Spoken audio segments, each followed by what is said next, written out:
How to reshuffle playlist on Spotify. First of all, we find a playlist for us. This one seems pretty good.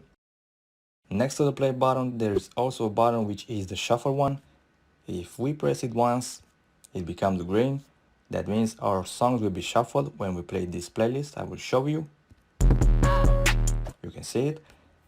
However, if we press it once again, it becomes gray, which means our songs will not be shuffled anymore. I will show you. Right. As you can see, Spotify plays the playlist from the beginning.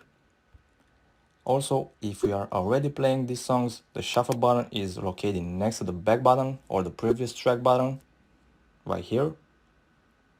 If we press it, it becomes green, which means the shuffle mode is active. To disable it, we press it once. If it's green, it means that the shuffle mode is on, but if it's white, it means that the shuffle mode is off. And that is pretty much everything. Let me know down in the comments below if this helped you. Don't forget to like and subscribe, and see you next time.